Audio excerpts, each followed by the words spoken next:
నమస్కారం. I dream ప్రేక్షకులకు స్వాగతం. పితృదోషం అనేది ఎవరికైతే ఉంటుందో వీళ్ళు ఎన్ని పూజలు చేసినా, ఎన్ని వ్రతాలు చేసినా, ఎన్ని క్షేత్రాలు తిరిగినప్పటికీ కూడా స్వామి అనుగ్రహం ఉన్నా కూడా పితృదోషాల వల్ల వీళ్ళ జీవితంలో శాంతి ఉండదు అని అంటారు. ఎందుకు అసలు పితృదోషం ఇంతలా ఒక మనిషిని కానీ, ఒక కుటుంబాన్ని కానీ అతలాకుతలం చేస్తుందా అనే విషయం గురించి పూర్తిగా తెలుసుకుందాం. అసలు పితృదోషం అంటే ఏంటి, ఇవన్నీ కూడా మాట్లాడదాం. ఈరోజు మనతో పాటు ఉన్నారు ప్రముఖ ఆధ్యాత్మికవేత్త, జ్యోతిష్య మరియు వాస్తు పండితులు భరత్ శర్మ గారు. వారిని అడిగి తెలుసుకుందాం. నమస్కారం అండి. నమస్తే అమ్మా. భరత్ శర్మ గారు, పితృదోషం ఈ మాట ఎక్కువగా వినిపిస్తోందండి. ఈ జాతకంలో పితృదోషం ఉందనో, లేకపోతే ఈ కుటుంబంలో పితృదోషం ఉంది, అందుకే మీరు ఎదగలేకపోతున్నారు, ఎంత సంపాదించినా కూడా ఏదో అంటారు చూడండి, పాము నిచ్చెన ఆటలాగా ఒక నిమిషం బాగా వెళ్ళటం, 3 సంవత్సరాలు బిజినెస్లో పీక్స్కి వెళ్ళటం, మళ్ళీ పడిపోవటం, ఇలాంటివి చూడటానికి కారణం అంతా కూడా పితృదోషం అంటున్నారు. అసలు అంటే ఏంటి, అంటే ఏం చెప్తారు? ఏం చేయటం వల్ల ఈ పితృదోషం అనేది వీరికి ఉంటుంది? అమ్మ, ముందుగా ఈ కాలం మనం గమనిస్తే ఒకప్పుడు బంధువులు బంధాలు అన్నీ కూడా కలిసి ఉండేటివి. ఎవరైనా గతిస్తే, ఇంకేదైనా జరిగితే, ఇంకెవరైనా కాస్త కాలం చేస్తే వారి దగ్గరికి అందరూ వెళ్ళేవారు, వచ్చేవాళ్ళు. ప్రేమాభిమానాలన్నీ బంధువుల మధ్యలో ఉండేటివి. అవును. ఎప్పుడైతే ఈ అధునాతనమైన పరిస్థితికి వచ్చిన తర్వాత దగ్గర వాళ్ళందరినీ దూరం చేసుకుంటున్నాం. సంబంధాలు కూడా మన పిల్లలకి పెళ్లి చేసేటప్పుడు కూడా దూరం సంబంధాలకి ప్రిఫరెన్స్ అండి, మా దగ్గర వాళ్ళకి ఇవ్వకూడదు అనుకుంటున్నామండి అంటున్నారు ఈ మధ్యలో. అంటే ఏదైనా సమస్య వస్తే దగ్గర వాళ్ళు అయితే, ఇంట్లో వాళ్ళు, బంధువులు అయితే అందరూ ఒకరొకరు కూర్చొని ఇది కాదు ఇదని చెప్పుకోవడానికి అవకాశం ఉంటుంది. ముక్కు మొహం తెలియని వాడికి ఎవడికో ఇస్తే, ఏదైనా సమస్య వచ్చి వాళ్ళిద్దరి మధ్యలో కాస్త గ్యాప్ వస్తే ఎవరిని పోయి పట్టుకొని ఎవరు సముదాయిస్తారో కూడా తెలియని పరిస్థితి.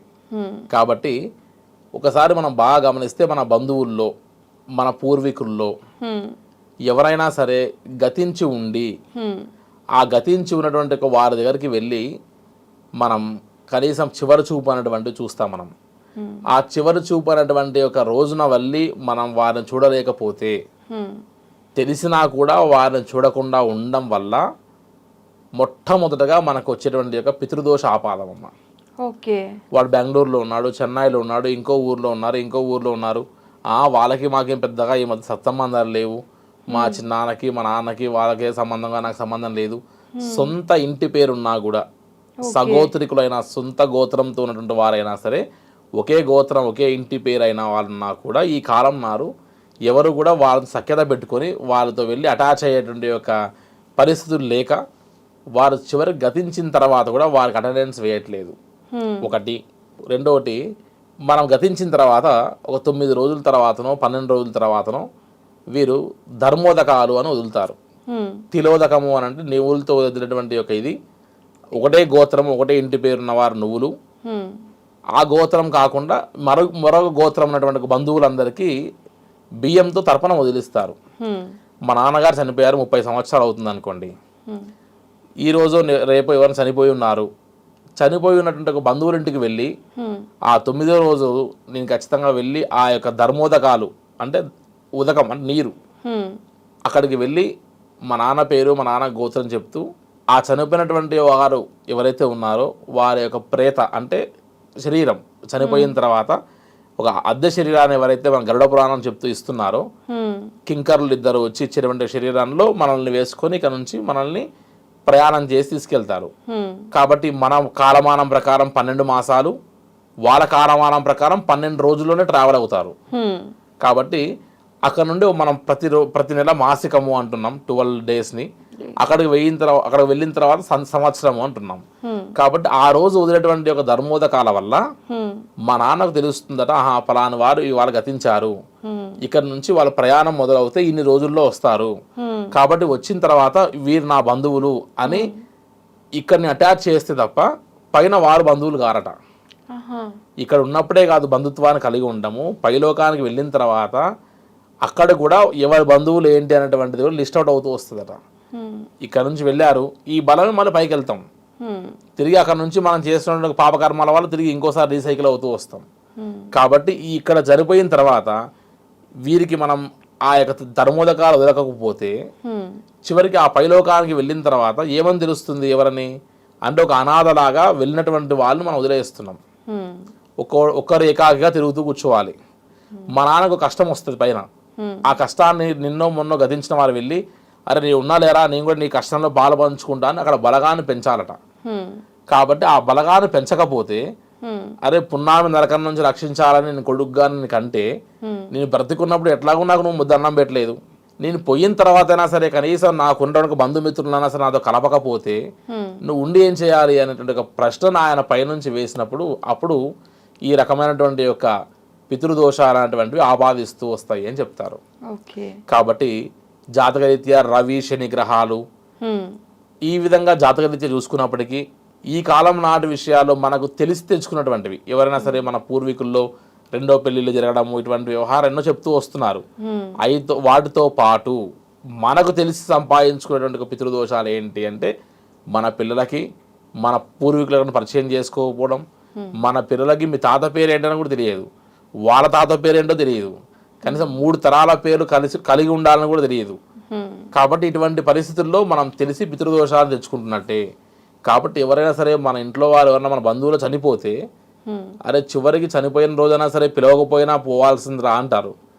కానీ పిలిచినా కూడా వాడంటే మనకు పడదని పోలేనటువంటి ఒక పరిస్థితుల్లో ఇవాళ జీవిస్తున్నామంటే మనకంటే మృగాలు చాలా ఎక్కువ అఫెక్షన్స్తో ఉంటాయేమో అనిపిస్తుందమ్మా.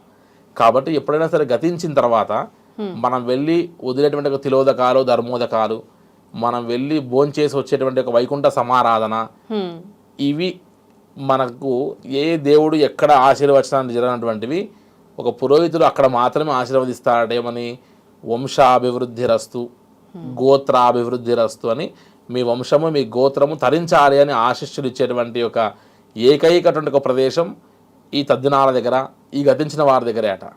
కాబట్టి మన పిల్లలు అభివృద్ధి చెందాలన్నా వారు మంచి స్థాయిలో ఉండాలన్నా మనం గతించిన వారి దగ్గరికి వెళ్ళి మన పితృదేవతలకు వెళ్ళి అడగకుండా ఇక్కడ వీళ్ళందరికీ మనం అవన్నీ ట్రాన్స్ఫర్ చేసి పిల్లలకి చివరికి గుళ్ళకి వెళ్ళి గోపురాలకు వెళ్ళి అయ్యో ఈ దోషం ఆ దోషం వెళ్ళాలి అంటే ఎక్కడి నుంచి వెళ్తుంది.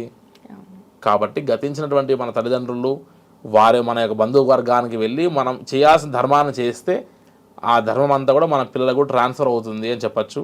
కాబట్టి ఆ రకంగా ఈ పితృదోషాలు నివృత్తి చేసుకోవచ్చు అని చెప్పచ్చు అమ్మ. అదేవిధంగా ఎవరైతే తెలియకుండా ఇంతవరకు ఆ యొక్క వాతావరణం జరిగి ఉంటే తెలుసో తెలియకో జరిగిపోయి ఉంటే అటువంటి వారు ఇక నుంచైనా సరే నేను దాన్ని ఆచరించాలని మన యొక్క ఛానల్ ద్వారా ఎవరన్నా వీడియో చూసిన వాళ్ళకు ఆ మార్పు రావాలనుకుంటే కూడా వారికంటూ ఒక అవకాశంగా మన ఒక మార్గాన్ని చూపించాలి. కాబట్టి మనం గయా అదేవిధంగా కాశీ అలహాబాద్ లాంటి క్షేత్రాల్లో కానీ మనం కాస్త వెళ్ళినప్పుడు కనీసం వారి యొక్క పేరున మనం తర్పణము ఇంత పిండ ప్రదానం లాంటివి చేసి, అంటే క్షేత్రాల్లో చేసినటువంటి ఒక పిండ ప్రదానము 7 తరాల వరకు చేరుతుంది అది. కాబట్టి అక్కడ ఆయా క్షేత్రాల్లో మనం చేస్తే వారందరికీ అయోధ్య మథురామాయి కాశీ కాంచి అవంతిక పూరి ద్వారవతీ చైవ సప్తైతే మోక్షదాయక, ఈ యొక్క 7 మోక్ష ద్వారాలని వారిని మనం దాటించినటువంటి వారం అవుతాము. ఎప్పుడు గయాయాం దత్తమస్తు గయా శ్రాద్ధ పిండ ఫలితమస్తు అంటే గయకు వెళ్ళి ఆ శ్రాద్ధాన్ని చేసి నానా మా యొక్క పితృదేవతలను వారిని అయ్యా మీ యొక్క లోకానికి మీరు బయలుచేరండి, మీరు ఏ లోకంలో ఉన్నా సరే మీరు అనుగ్రహించండి అని మా వంశాన్ని మా గోత్రాన్ని తరించమని వేడుకునేటువంటి ఒక అవకాశం ఈ గయా అదేవిధంగా కాశీ అదేవిధంగా ఈ ప్రయాగ్రాజ్ త్రివేణి సంగమాలో చేసేటువంటి పితృకర్మలకి అంత విశేషత ఉంటుంది అని చెప్పచ్చమ్మా. చాలా సవివరంగా ఈ పితృదోషాలు ఎందుకు వస్తాయి అనే విషయం అర్థమయ్యేలా చెప్పారండి. అయితే దీనికి ఏదైనా మంత్రం లాంటివి ఏమైనా ఉన్నాయండి పితృదోషాలు పోవటానికి? అమ్మ, పితృదోషాన్ని మనం తెచ్చుకుంటున్నదే రిలేషన్స్ని మనం పోగొట్టుకోవడం వల్ల అని చెప్తున్నాం. సో వీటికి ఒకటే ఒక మంత్రం ఏంటి అంటే, ఒకప్పుడు బంధువుల్ని కలుపుకోవడానికి ఇక్కడ దూరం ప్రాంతంలో ఉండేవాళ్ళు. ఇప్పుడు మన సోషల్ మీడియా చాలా బాగా పెరిగిపోయి ఉన్నాయి. ఎవరి చోతులైనా సరే ఇవాళ రేపు వాట్సాప్ ఫోన్ ఉంటుంది కాబట్టి అన్ని గ్రూపులు ఉంటున్నాయి. ఆఫీస్ అడ్మిన్ గ్రూపులని ఇంకో గ్రూపులని అన్ని గ్రూపులు ఉంటున్నాయి. ఫ్యామిలీ గ్రూప్ అని ఒకటి పెట్టుకోవాలి. అందరినీ ఉన్నవాళ్ళు లేని వాళ్ళందరినీ అందరూ ఇంక్లూడ్ చేసి కనీసం జీవితంలో ఒకసారి నెలకో సంవత్సరానికి ఒకసారి వాళ్ళతో మనం మాట్లాడడం. అదేవిధంగా ఇవాళ వీడియో కాల్ వచ్చినాయి. ముసలి వాళ్ళ ఇంట్లో చాలా అటువంటి వాళ్ళు పెద్దవాళ్ళని మనం చూడలేకపోవచ్చు, వారికి ఒకటే భ్రాంతి ఉంటుంది చూడాలని. ఒక చిన్నగా వారికి ఒకసారి ఫ్రీగా ఉన్నప్పుడు 1 నిమిషం మాట్లాడారనుకోండి, వాళ్ళు తరిస్తే అదే ఒక మంత్రంతో కూడిన ఆశీర్వచనం అయిపోద్ది. కాబట్టి కనెక్షన్సే ఆశీర్వచనము అని చెప్పచ్చమ్మా. చాలా చక్కగా చెప్పారండి. మీరు చెప్పినట్టుగా ఈ వీడియో చూసిన తర్వాత అందరిలో కూడా ప్రేమానురాగాలు పెరగాలని మనస్ఫూర్తిగా కోరుకుంటూ నమస్కారం. నమస్తే.